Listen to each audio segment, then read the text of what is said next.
ভবিষ্যৎ বোঝাতে কি সবসময় উইল বসে কি না, এবং উইলের পরে ভার্বের কোন ফর্ম হয়, সবসময় কি উইলের পরে গো হবে নাকি গোসো হয়, যদি গো হয় তাহলে কেন হবে, এই বিষয়গুলো আজকে আমরা দেখব। সো তাহলে আর কথা না বলে ক্লাসটা শুরু করছি। আসসালামু আলাইকুম রহমতুল্লাহি ওবারাকাতুহু। দেশে এবং প্রবাসে, কাছে এবং দূরে, যে যেখান থেকে আমাদের আজকের ক্লাসটি দেখছেন সবাইকে আন্তরিক শুভেচ্ছা ও অভিনন্দন জানিয়ে আমি আজকের ক্লাসটি শুরু করছি। আজকে আমরা ফিউচার টেন্স নিয়ে আলোচনা করব। আমরা জানি যে ভবিষ্যৎ বোঝাতে ফিউচার টেন্স ব্যবহৃত হয়ে থাকে, ফিউচার ইনডিফিনিট বা ফিউচার সিম্পল টেন্স। আপনি যদি শুধু এই একটা টেন্স ভালো করে শেখেন তাহলে আপনি ভবিষ্যতের সব ধরনের কথাবার্তা আপনি বলতে পারবেন। যারা ইংরেজিতে দুর্বল আছেন বা বেসিকের সমস্যা রয়েছে তারা যদি আজকের ক্লাসটি একদম শুরু থেকে শেষ পর্যন্ত ভালো করে দেখেন, ইনশাআল্লাহ আশা করছি আপনি ভবিষ্যতে যে কোনো কথাবার্তা আপনি বলতে পারবেন। সো তাহলে আর কথা না বলে ক্লাসটা শুরু করছি। ফিউচার ইনডিফিনিট টেন্স, আমরা জানি যে ভবিষ্যৎ বোঝাতেই মূলত ফিউচার টেন্স আছে, আর ইনডিফিনিট মানে হচ্ছে অনির্দিষ্ট। কোনো কাজ ভবিষ্যতে হবে, ঘটবে বা করার ইচ্ছা প্রকাশ করা হয়। কোনো কাজ ভবিষ্যতে করা হবে, ঘটবে বা ইচ্ছা প্রকাশ করছে এমন বোঝাতে ফিউচার ইনডিফিনিট টেন্স ব্যবহৃত হয়। বাংলা ক্রিয়ার শেষে ব বে বেন থাকে। সো অলওয়েজ রিমেম্বার যে বাংলা ক্রিয়ার শেষে ব বে বেন থাকবে। আমি যাব, এই যে ব আছে, তিনি যাবেন, সে যাবে, তোমরা যাবে। এই যে ফিউচার বোঝানোর জন্য বাংলা ক্রিয়া শেষে অলওয়েজ ব বে বেন থাকে এবং স্ট্রাকচারটা খুবই সিম্পল, আপনি মনে রাখতে পারবেন ইনশাআল্লাহ। আপনি ইংরেজিতে যতই দুর্বল হন কোনো সমস্যা নেই, আপনি মনে রাখবেন যে ফিউচার বোঝানোর জন্যই সবসময় উইল আসবে। ফিউচার বোঝানোর জন্য অলওয়েজ উইল আসবে, যে কোনো সাবজেক্টই থাকুক ডাজন্ট ম্যাটার, সাবজেক্টের পরে অলওয়েজ উইল। এবং যদি সেটা ফিউচার ইনডিফিনিট বা সিম্পল টেন্স হয় তাহলে হচ্ছে উইলের পরে ভার্বের বেস ফর্ম হবে, উইলের পরে ভার্বের বেস ফর্ম হবে। সো আমরা জানি উইলটা হচ্ছে মডেল অক্সিলারি ভার্ব। অলওয়েজ মনে রাখবেন যে মডেল অক্সিলারি ভার্বের পরে মূল ভার্বের অলওয়েজ বেস ফর্ম হয়। তাহলে আমরা একটু এখানে অনেকগুলো সেন্টেন্স লিখেছি, এগুলো আমরা প্র্যাকটিস করব। যেমন দেখেন, আমি আগামীকাল ভোরে উঠব, এটা কিন্তু আপনি আগেই বলছেন যে আপনি আগামীকাল ভোরে উঠবেন। তাহলে এখানে সাবজেক্টটা কি আই, সাবজেক্টটা হচ্ছে আই, তাহলে আই আমি, এখানে ওই যে ভবিষ্যৎ বোঝানোর জন্য উইল এসেছে, আই উইল। এরপর ওঠা, ঘুম থেকে ওঠা, জেগে ওঠা, ইংরেজি ওয়েক আপ, তাহলে I will wake up early tomorrow. এই যে ভোরে উঠবো এই জন্য আর্লি দেওয়া হয়েছে, টুমোরো মানে আগামীকাল। সে আজ রাতের খাবার রান্না করবে, তাহলে সে ইংরেজি কি শি, এখানে আপনি হিও দিতে পারেন। আচ্ছা, হি অথবা শি উইল ফিউচারের জন্য এসেছে, কুক মানে রান্না করা, ডিনার টুনাইট। ওকে, সে সোমবার অফিসে যাবে। আচ্ছা, হি উইল, এই যে হি, সে, উইল এসেছে ভবিষ্যতের জন্য, গো মানে যাওয়া, টু অফিস অন মানডে, সে সোমবারে অফিসে যাবে। ওকে, সো আমরা পরের সপ্তাহে আবার দেখা করব। We will meet again next week. আচ্ছা, উই মানে আমরা, উইল এসেছে ভবিষ্যতের জন্য, মিট মানে দেখা করা, আবার এগেইন পরের সপ্তাহে এসে নেক্সট উইক। তারা অল্প সময়ের মধ্যে তাদেরকে দেখতে আসবে। দে মানে তারা, উইল ভবিষ্যৎ বোঝানোর জন্য এসেছে, visit us soon, they will visit us soon. আমি তোমাকে পরে ফোন করব, I will call you later. I আমি, উইল ভবিষ্যতের জন্য এসেছে, কল মানে ফোন করা, ইউ তোমাকে, লেটার মানে পরে। সো সে আজ আসবে না, he will not come today. He মানে শেষ, উইল ভবিষ্যতের জন্য এসেছে, এরপরে নেগেটিভের জন্য নট এসেছে, কাম মানে আসা, টুডে মানে আজ, তাহলে he will not come today. সে পরীক্ষার জন্য কঠোর পরিশ্রম করবে, she will study hard for the exam. She will study, সে পড়াশোনা করবে, হার্ড মানে কি কঠোর, ফর দ্য এক্সাম পরীক্ষার জন্য। আমরা আজ সন্ধ্যায় বাজারে যাব, উই উইল গো, আমরা যাব শপিং বাজারে, বা এখানে আপনি মার্কেটও দিতে পারেন, কোনো সমস্যা নেই। Will go to market this evening. এরপর রয়েছে আমি আজ রাতে ইমেলটি পাঠাবো, আই উইল সেন্ড, আমি পাঠাবো, দ্য ইমেল, ইমেলটি টুনাইট, আজ রাতে। তারা আগামীকাল ঘর পরিষ্কার করবে, দে উইল ক্লিন তারা পরিষ্কার করবে দ্য রুম রুম মানে ঘর বা কক্ষ বা রুমও হয় টুমরো আগামীকাল they will clean the room tomorrow সে বিকালে ফুটবল খেলবে He will play football in the afternoon. He will play সে খেলবে কি খেলবে ফুটবল ওকে কখন খেলবে বিকালে in the afternoon আমি প্রতিদিন ইংরেজি শিখব I will learn English আমি ইংরেজি শিখব every day সে আগামীকাল তার বই আনবে she will bring সে আনবে her books তার বই tomorrow আগামীকাল she will bring her books tomorrow আমরা সকাল 10টায় ক্লাস শুরু করব we will start আমরা শুরু করব the class মানে ক্লাস at 10 am আমরা সকাল 10টায় ক্লাস শুরু করব we will start the class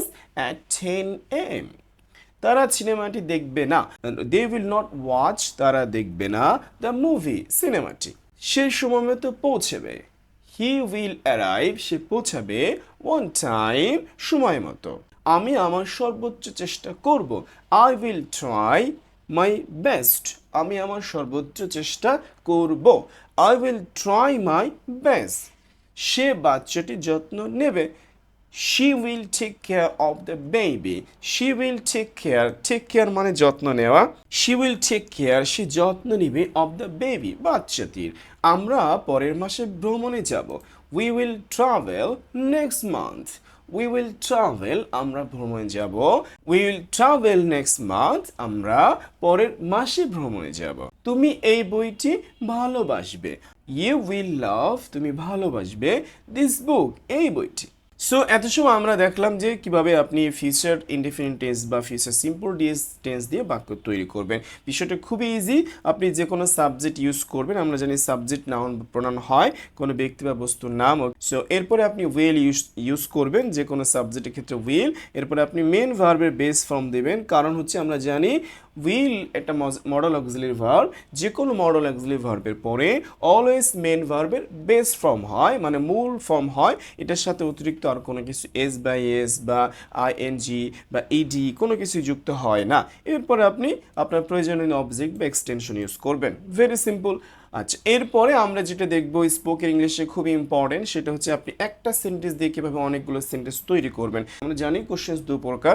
yes no questions এবং ডাব্লিউএস কোশ্চেন্স সো আমরা যত ধরনের বাক্য হয় সবগুলোই দেখবো ইনশাআল্লাহ একটু ধৈর্য ধরে ক্লাসটি শেষ পর্যন্ত দেখবেন আর নিজে নিজে চেষ্টা করবেন ইনশাআল্লাহ আপনার ইংরেজি শেখার স্বপ্ন বাস্তবায়ন হবে আমি কলেজে যাব সো আমি ইংরেজি হচ্ছে আই যাওয়া ইংরেজি হচ্ছে গ ভবিষ্যৎ বোঝানোর জন্য উইল আসে তাহলে আই উইল গো মানে আমি যাব টু কলেজ মানে কি কলেজে এখন আপনি যদি বলতে চান আমি খাবো আই উইল ইট আমি ঘুমাবো আই উইল স্লিপ আমি রান্না করব আই উইল কুক আমি ইংরেজি শিখবো আই উইল লার্ন ইংলিশ এরপরে আপনি যখন নেগেটিভ বলবেন তখন শুধু উইল নট এই উইল নট এর কন্ট্রাকশন বা শর্ট ফর্ম হচ্ছে ওন্ট তাহলে আমি কলেজে যাব না I won't go to college আমি খাবো না আই ওন্ট ইট আমি ঘুমাবো না আই ওন্ট স্লিপ আমি তাকে সাহায্য করব না আই ওন্ট হেল্প হিম এইভাবে আপনি যে কোনো নেগেটিভ সেন্টেন্স আপনি তৈরি করতে পারবেন ইনশাআল্লাহ সো এরপর আমরা দেখছি যে প্রশ্ন করার ক্ষেত্রে উইলটা আগে আসবে আমি কি যাব উইল আই গো আমি কি খাবো উইল আই ইট আমি কি ঘুমাবো উইল আই স্লিপ আমি কি ইংরেজি শিখবো উইল আই লার্ন ইংলিশ আমি কি তোমাকে সাহায্য করবো উইল আই হেল্প ইউ এইভাবে আপনি প্রশ্ন তৈরি করবেন উইলটা সাবজেক্টের শুরুতে নিয়ে আসবেন সেন্টেন্সের শুরুতে আচ্ছা এরপরে আমরা দেখছি যে আমি কি কলেজে যাব তাহলে উইলটা এসেছে ভবিষ্যতে প্রশ্ন করার জন্য সাবজেক্টের শুরুতে এরপরে সাবজেক্ট যে কোনো সাবজেক্ট আসবে আমি কি যাব উইল আই গো কোথায় যাব কলেজে তাহলে will I go to college আমি কি কলেজে যাব না নেগেটিভের জন্য ওন্ট হবে won't I go to college আমি কি কলেজে যাব না এখন আপনি যদি বলেন আমি কি খাবো না ওন্ট আই ইট আমি কি ঘুমাবো না ওন্ট আই স্লিপ আমি কি তার সাথে দেখা করব না won't I meet him okay so আমি কেন কলেজে যাব why will I go to college আমি কেন খাবো ওয়াই উইল আই ইট আচ্ছা এখন আমি কেন কলেজে যাব না, নেগেটিভ ডাব্লিউএস কোশ্চেন্স নেগেটিভে why won't I go to college, why won't I go to college, ওকে। এখন আমি যদি বলি যে আমি কেন খাবো না, why won't I eat, আমি কেন ঘুমাবো না, why won't I sleep, আমি কেন পড়বো না, why won't I read। So আশা করছি এভাবে ইনশাল্লাহ আপনারা নিজের থেকেই হাজার হাজার সেন্টেন্স তৈরি করতে পারবেন। এরপরে আমরা অনেকগুলো সাবজেক্ট ইউজ করেছি, যে সাবজেক্টগুলো সবথেকে বেশি ইউজ হয়, যেমন উই মানে আমরা, তাহলে আমরা কলেজে যাব, we will go to college. আমরা কলেজে যাব না, we won't go to college.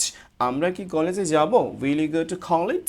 আমরা কি কলেজে যাব না, won't you go to college. আমরা কেন কলেজে যাব, why will you go to college. আমরা কেন কলেজে যাব না, why won't you go to college. এরপরে তুমি, তুমি ইংরেজি আছে ইউ, তুমি কলেজে যাবে, you go to college. You won't go to college, তুমি কলেজে যাবে না, will you go to college. তুমি কি কলেজে যাবে, won't you go to college. তুমি কি কলেজে যাবে না, why will you go to college. তুমি কেন কলেজে যাবে, why won't you go to college. So এরপর রয়েছে দে, দে মানে হচ্ছে তারা, তো তারা কলেজে যাবে, they will go to college. তারা কলেজে যাবে না, এই যে নেগেটিভের জন্য ওন্ট এসেছে, they won't go to college. তারা কি কলেজে যাবে, will they go to college. তারা কি কলেজে যাবে না, won't they go to college. তারা কেন কলেজে যাবে, why will they go to college.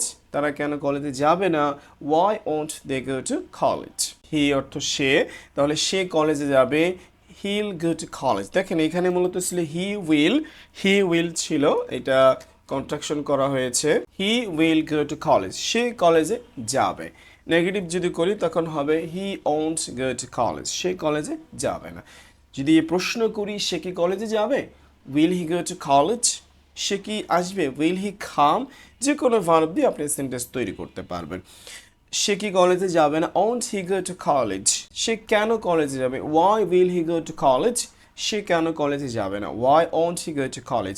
প্রথম প্যাটার্ন টাইপটি ভালো করে প্র্যাকটিস করবেন, এরপরে নিজে নিজে এভাবে সাবজেক্ট চেঞ্জ করে, ভার্ব চেঞ্জ করে আপনি বাক্য তৈরি করার চেষ্টা করবেন ইনশাআল্লাহ।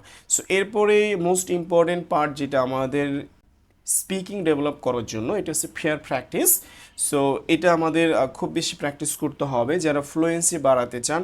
অনেকের সমস্যা রয়েছে যারা আমরা ইংলিশ জানি বুঝি, কিন্তু আসলে বলতে গেলে আমরা আটকে যাই, আমাদের সমস্যা, আমাদের ফ্লুয়েন্সি নাই, আমরা ঠিকমতো বলতে পারি না। সো এটির জন্য আপনার এই বিষয়গুলো প্রচুর প্র্যাকটিস করতে হবে। যেমন এখানে আমরা প্রশ্ন এবং আনসারগুলো দিয়েছি।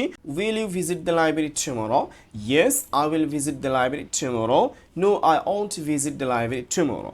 So will you visit the library tomorrow, তুমি কি আগামীকাল লাইব্রেরি ভিজিট করবে বা লাইব্রেরিতে যাবে, তাহলে yes I will visit the library tomorrow, no I won't visit the library tomorrow. Will you write a letter today, তুমি কি আজকে একটি চিঠি লিখবে, yes I will write a letter today, no I won't write a letter today. Will you attend the meeting on time, তুমি কি মিটিংয়ের সময় মতো পৌঁছাবে, yes I will attend the meeting on time, no I won't attend the meeting on time. Will you take part in the quiz competition, yes I will take part, take part মানে কি, অংশগ্রহণ করা, in the quiz competition. Will you support your team, yes I will support my team, no I won't support my team. Okay, will he complete the assignment tonight, okay, সে কি আজকে রাতে assignment সম্পূর্ণ করবে, yes he will complete the assignment tonight, no he won't complete the assignment tonight. Will he fix the computer, yes he will fix the computer, no he won't fix the computer. Will he attend the online class, yes he will attend the online class, no he won't attend the online class. Will he deliver the speech, yes he will deliver the speech, no he won't deliver the speech. Will he wait for us after school, yes he will wait for us after school. Negative no he won't wait for us after school. Okay, will she attend the workshop, yes she will attend the workshop, no she won't attend the workshop. এগুলো নিজেরা practice করতে হবে। আমি একটা করে দেখাই দিচ্ছি। Will they organise a seminar, yes they will organise a seminar, no they won't organise a seminar. বাকিগুলো নিজেরা প্রশ্ন দেওয়া আছে, আনসারগুলো নিজের থেকে তৈরি করবেন। এরপরে will I pass the exam? Yes you will pass the exam. No you won't pass the exam. Will you complete the syllabus before the exam? Yes we will complete the syllabus before the exam. No we won't complete the syllabus before the exam. So এরপরে আমাদের conversation রয়েছে। Future indefinite tense ব্যবহার করে কিভাবে আপনি conversation করবেন, কিভাবে আপনি ডায়লগ তৈরি করবেন, কিভাবে আপনি কথা বলবেন, এই বিষয়গুলো এখানে প্র্যাকটিক্যালি দেখানো হয়েছে। Hi Anika, will you come to the picnic tomorrow? Yes, I will come with my cousins. That's great. I will bring some snacks. Wonderful. I will bring cold drinks. Will you bring a camera too? Sure. I will take lots of pictures. Don't forget to bring your guitar. I won't forget. We will enjoy the day a lot. Yes, it will be fun. Let's meet at the bus stop at 9 a.m. So এরপরে কিছু practice রয়েছে যে আপনি actually এখান থেকে কতটুকু বুঝতে পেরেছেন, এই বিষয়গুলো নিজেরা ট্রাই করবেন সঠিক আনসারগুলো দেওয়ার জন্য। যেমন আই, এরপরে শূন্যস্থানে কি হবে, হেল্প আছে, এরপর ইউ আছে। সো এটা যেহেতু ডেফিনেটলি ফিউচার বোঝাচ্ছে, তো সেই ক্ষেত্রে আপনার কি করতে হবে, আই উইল হেল্প ইউ, আমি তোমাকে সাহায্য করব। এবং এখানে দেখে নট দেওয়া আছে, তখন তাহলে এটা নেগেটিভ করতে হবে। শি উইল নট কে বলা হয় won't, she won't come to the party. যখন আপনি স্পিকিং করবেন তখন বলবেন ওন্ট, আর যখন রাইটিং লিখবেন তখন লিখবেন উইল নট, বিকজ স্পোকেন ইংলিশের জন্য কন্ট্রাকশন ইউজ করতে হয় আর রিটেন ইংলিশের জন্য ফুল ফর্ম ইউজ করতে হয়। প্লিজ রিমেম্বার ইট, এই ভুলটা করা যাবে না। আপনি যখন ইংলিশে কথা বলবেন, স্পিকিং করবেন, তখন ট্রাই করবেন বেশি বেশি শর্ট ফর্ম ইউজ করতে, বাট যখন আপনি লিখবেন তখন আপনি কখনো শর্ট ফর্ম ইউজ করবেন না, তখন আপনি ফুল ফর্মটা ইউজ করবেন। ওকে, এগুলো নিজেরা ট্রাই করবেন। I will go to Dhaka, আমি ঢাকা যাব, নেগেটিভ কী হবে, I won't go to Dhaka. Make questions, you will attend the class, will you attend the class. Okay, translate into English, আমি আগামীকাল বাজারে যাব, এটা কি হবে, I will go to market tomorrow. তারা কি ফুটবল খেলবে না, ওন্ট দে প্লে ফুটবল। তুমি কেন আজকে বাড়িতে যাবে, why will you go home today. হোমের আগে কিন্তু টু বসে না, এটার কারণ আছে, কেন আমরা জানি না অ্যাকচুয়ালি। হোমের আগে আমরা বলি হোমের আগে টু বসে না, কিন্তু কেন বসে না। সো টুটা হচ্ছে একটা প্রিপোজিশন, প্রিপোজিশনটা বসে নাউন বা প্রোনাউন পূর্বে, but home most of the time adverb হিসেবে ব্যবহার হয়। বাট যখনই হোমটা অ্যাডভার্ব হিসেবে ব্যবহার হয় তখন এর আগে কোনো প্রিপোজিশন বসবে না। মাঝে মধ্যে খুব কম যখন হোম এজ এ নাউন হিসেবে ব্যবহার হয় তখন এর আগে কিন্তু টু বসে, প্রিপোজিশন বসে। তাহলে তুমি কেন আজকে বাড়িতে যাবে না, why won't you go home today। তুমি কি নিয়মিত ইংরেজিতে কথা বলবে, will you speak English regularly। Final tips for fluency, এগুলো নিজেরা একটু প্র্যাকটিস করতে হবে। Use will to talk about your future plans, ভবিষ্যৎ পরিকল্পনা নিয়ে আপনি যখন কথা বলবেন তখন হচ্ছে উইল ইউজ করবেন। আই উইল স্টাডি টুনাইট, আমি আজকে রাতে পড়াশোনা করব। We will have a test tomorrow, আগামীকাল আমাদের একটা পরীক্ষা আছে। Don't forget all subject, I you he they use will, এটা আমরা বলেছি যে কোনো সাবজেক্টই আসুক অলওয়েজ উইল ইউজ করবেন। টক about your day tomorrow every night as practice. Okay, so I will wake up at 7, I will go to school, I will eat lunch। So ভবিষ্যতে যে কোনো কাজ আপনি করবেন সবসময় আপনি will use করবেন। Practice with a partner, ask and answer questions like will you watch a movie? Yes, I will. Thank you very much. আগামী ক্লাস দেখার আমন্ত্রণ জানিয়ে আজকে ক্লাসটা আমি এখানে শেষ করছি। Thank you for watching.